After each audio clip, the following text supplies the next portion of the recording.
السلام عليكم ورحمة الله وبركاته. يا رب تكونوا بخير وصحة وسعادة. ابني بيشتم. دي حطي حواليها كده دايرة كبيرة، لان الام اول ما بتسمع الطفل بيشتم طبعا بتبقى متوترة جدا ومش عارفة تتصرف ازاي، وساعات مثلا ممكن تتصرف انها تزعق او تضحك او ايا كان رد الفعل بتاعها. يا ترى رد الفعل الصح ايه، وايه الحاجات اللي ما ينفعش اعملها عشان ما تعززليش السلوك ده؟ طيب انا ابني ممكن يكون بيشتم ليه؟ لازم الاول وزي ما اتفقنا ان اي حاجة في الدنيا، اي مشكلة ليها اسباب، علشان نقدر نعالجها لازم نتعرف على اسبابها. ابني ممكن يكون بيشتم لانه سمع بابا او ماما بيشتموا. ايه ده؟ لا احنا مش بنشتم. لا، ممكن يكون غصب عنك اصلا، يعني انتي مثلا ماشية اتخبطتي في الترابيزة او الكوباية وقعت من ايدك فقمتي شاتمة وانتي متعصبة ومش حاسة بقى ان انتي شتمتي. مش لازم تكوني الشتيمة لفظ مش كويس، لكن احنا بنتكلم على الشتيمة في المجمل. طيب ممكن بابا مثلا يكون بيتكلم في التليفون او بيتكلم مع واحد صاحبه، وفجأة حصل بينهم شد وجذب، الموضوع ان بابا انفعل فبدأ يشتم. فخلاص انا ابني سامع بابا بيشتم ماما بتشتم، فالموضوع عادي اهو. يعني احنا زي ما احنا اتفقنا، وهفضل اقول الموضوع دوت 1000 مرة مش 100 مرة، ان ولادنا زي الكربونة، اللي بتكتبيه هو اللي هتلاقيه عندك. طيب دلوقتي انا ممكن اكون ابني بيتفرج على التلفزيون وسمع لفظ مش كويس، وسمع مثلا شتيمة، وخصوصا بقى يعني ان ما شاء الله الافلام دلوقتي بقت الالفاظ فيها مباحة وبقت في حاجات كده يعني عادي، كأن مفيش اي حاجة حصلت، الشتيمة بتتقال عادي ومفيش اي مشاكل.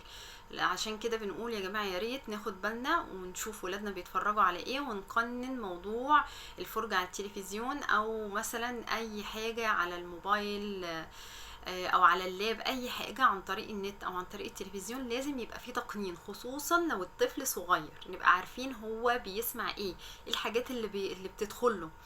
ممكن يبقى ماشي في الشارع ويسمع حد بيقول لفظ مش كويس، فكل الحاجات دي بقى بالنسبة له هو سمعها قبل اول 5 سنين، يعني لحد ما ابني او بنتي يتموا ال5 سنين.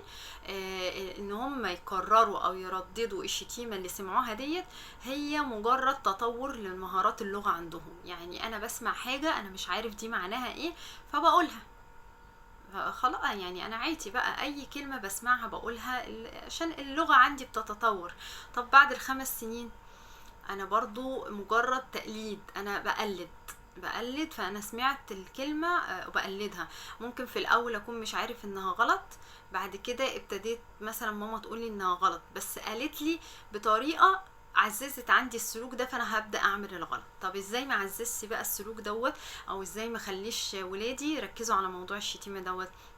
لما اسمع اللفظ ما ينفعش اغضب واصرخ وازعق، انت كده عززتي السلوك عنده اللي هو ايه، ماما ما كانتش واخده بالي منها وانا لما شتمت انا لفت انتباهها، فلما عاوزه الفت انتباهها بعد كده هكرر الشتيمه دي تاني.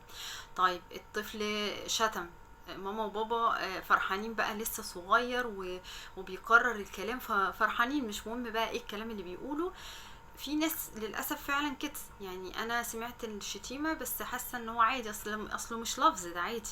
لا، هو عرف بقى ان انتوا بتضحكوا، انت عملتي برضو تعزيز سلبي للسلوك، فانا خلاص هكرر الشتيمه تاني لما احب بقى برضو انكش ماما وبابا كده والفت انتباههم واحب ان هم يضحكوا معايا. فانت كده بقى ابعدي عن التعزيز السلبي خالص، ولا تزعقي ولا تضحكي ولا اي حاجه من الكلام ده.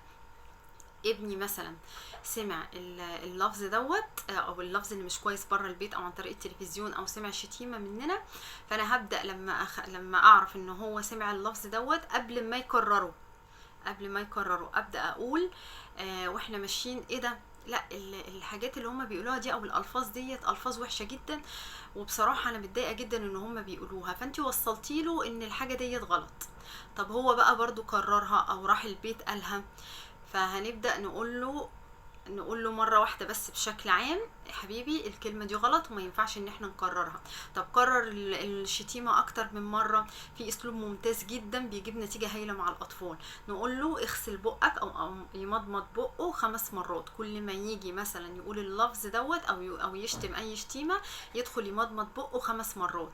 الموضوع دوت يعني هنقول له بقى ان احنا مضمضة البق دي علشان نخلص بقنا من الكلام اللي مش كويس دوت، زي ما بننظف الهدوم بتاعتنا مثلا من الوسخة اللي موجودة فيها. طب دلوقتي الطفل مع تكرار الموضوع ده، يعني عمل اللفظ ما توقفيش، يدخل يتمضمض 5 مرات. فلما هيبدأ بقى يعمل كده هيحصل عنده بقى ايه، يبدأ يمل ويزهق من انه كل شوية يدخل يتمضمض. فهيبدأ السلوك يقل عنده بالتدريج، او الالفاظ ديت تبقى مش موجودة بالتدريج لحد ما تنتهي تماما. نراعي بقى المصادر اللي ولادنا بياخدوا منها او بيسمعوا منها الكلام. نركز في تصرفاتنا، بلاش نشتم حتى لو احنا متعصبين. نركز في الحاجات اللي بيتفرجوا عليها في التلفزيون.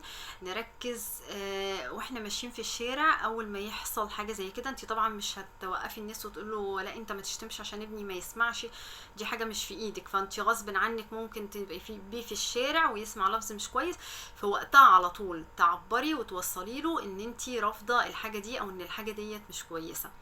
وان شاء الله ربنا يحفظ ولادنا. ولو عجبكم الفيديو ما ننساش نشترك في القناه ونشير الفيديو علشان الكل يستفيد.